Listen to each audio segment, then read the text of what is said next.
وبركاته.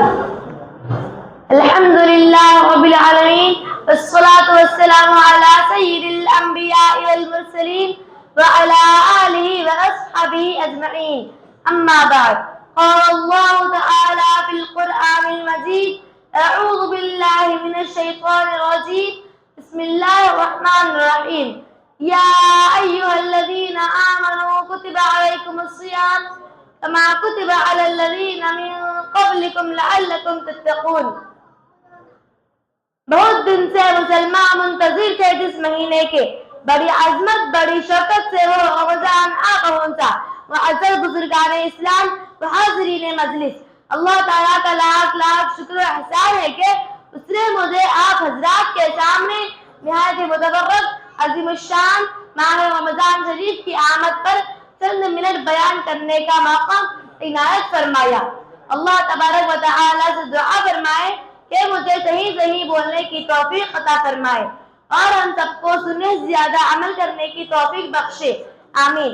ابھی میں نے قرآن مجید کی ایک آیت تلاوت کی ہے جس کا ترجمہ یہ ہے: اے ایمان والوں، تم پر روزے فرض کیے گئے ہیں جس طرح تم سے پہلی امتوں پر فرض کیے گئے تھے تاکہ تم متقی پرہیزگار بن جاؤ. حضرات گرامی، رمضان المبارک کا مہینہ اسلامی کیلنڈر کے اعتبار سے بہت ہی مشہور و معروف مہینہ ہے. رمضان کا مہینہ ہمیشہ اہمیت کا حامل رہا ہے. رمضان کی فضیلت و برتری کو بتلانے کے لیے یہی کافی ہے کہ اللہ تعالیٰ نے رمضان کو اپنا مہینہ قرار دیا ہے. رمضان عربی لفظ ہے. رمض کے معنی لغت میں جلانے اور خاکسر کرنے کے آتے ہیں. جس طرح آگ لکڑی کو جلا کر راکھ کر دیتی ہے، ٹھیک اسی طرح رمضان انسانوں کے گناہوں کو نیست و نابود کر دیتا ہے. رمضان انسانوں کے گناہوں کو نیست و نابود کر دیتا ہے. انسانی دلوں پر غلط کرتوت کی وجہ سے جو زنگ میل اور کچل جم جاتا ہے، یہ رمضان میل اور گندگیوں سے انسان کو صاف ستھرا کر دیتا ہے. محترم بزرگوں اور دوستوں، ہمارے آقا رسول اللہ صلی اللہ علیہ وسلم 13 سال مکہ معظمہ ہی میں لوگوں کا حقانِ خداوندی سناتے اور اس کی تبلیغ کرتے رہے. لیکن جب مکہ کے باشندوں نے آپ کو عزت کرنے پر مجبور کر دیا اور آپ صلی اللہ علیہ وسلم نے مکہ چھوڑ کر مدینہ تشریف لے آئے تو یہاں سب سے پہلے عاشوراء کا روزہ فرض ہوا تھا. لیکن حجت سے 1.5 سال بعد 10 شعبان سن سے ہجری کو رمضان کے روزوں کی فرضیت کا حکم نازل ہو اور قوم عاشوراء کی فرضیت ختم کر دی گئی اور آپ صلی اللہ علیہ وسلم نے یہ اعلان فرما دیا کہ اب جو چاہے یوم عاشوراء کا روزہ رکھے اور جو چاہے نہ رکھے. علماء کرام نے لکھا ہے کہ جب حضرت آدم علیہ السلام نے جنت میں وہ گیہوں کا دانہ یا پھل کھا لیا جس سے اللہ نے منع فرمایا تھا تو حضرت آدم علیہ السلام کے پیٹ میں اس کا اثر پورے مہینے تک باقی رہا تھا. پھر جب اللہ نے ان کی توبہ قبول فرمائی تو کفارے کے طور پر اتنے ہی دن کے روزے رکھنے کا حکم نازل ہوا. سامعین کرام، رمضان المبارک کا مہینہ چونکہ قدرت الہی کی جانب سے پیش بار تحفہ اور عطیہ ہے، اس کا ایک ایک دن، ایک ایک ساعت اور ایک ایک لمحہ بھی انتہائی قیمتی اور قابل قدر ہے. اس کی اہمیت کے پیش نظر رسول اللہ صلی اللہ علیہ وسلم رمضان شروع ہونے سے پہلے ہی صحابہ کرام کو جمع کر کے تقریر فرمایا کرتے تھے اور رمضان کی وقات اور اس کی قدر و قیمت سمجھاتے ہوئے اچھے عملوں کا شوق دلاتے. چنانچہ عبادہ بن صامت رضی اللہ عنہ نے فرمایا ہے کہ ایک مرتبہ رمضان کا مہینہ قریب تھا. اس وقت رسول اللہ صلی اللہ علیہ وسلم نے فرمایا: اے لوگوں، رمضان کا مہینہ آ رہا ہے جو بہت برکتوں کا مہینہ ہے.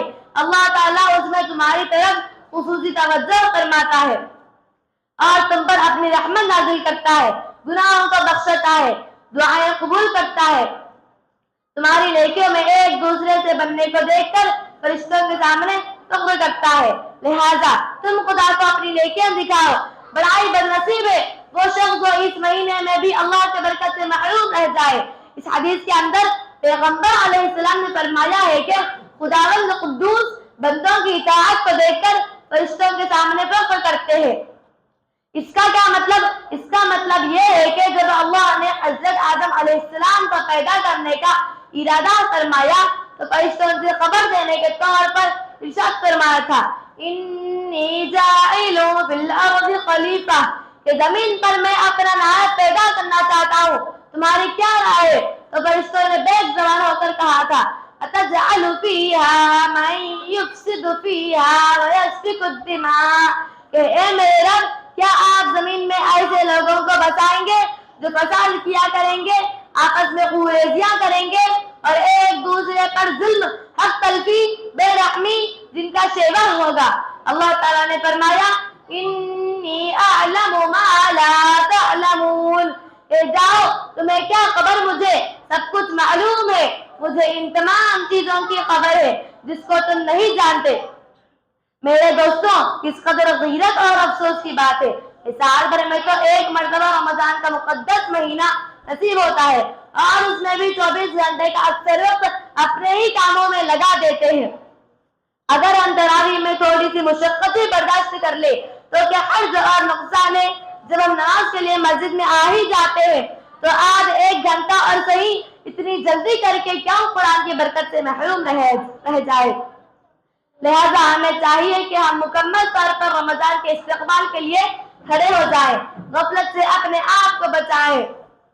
اللہ تعالیٰ سے دعا ہے کہ اللہ تعالیٰ ہم تمام کو رمضان المبارک کو صحیح طور پر گزارنے کی توفیق عطا فرمائے۔ اور اب اس شعر کے ساتھ میں اپنی بات ختم کرتی ہوں۔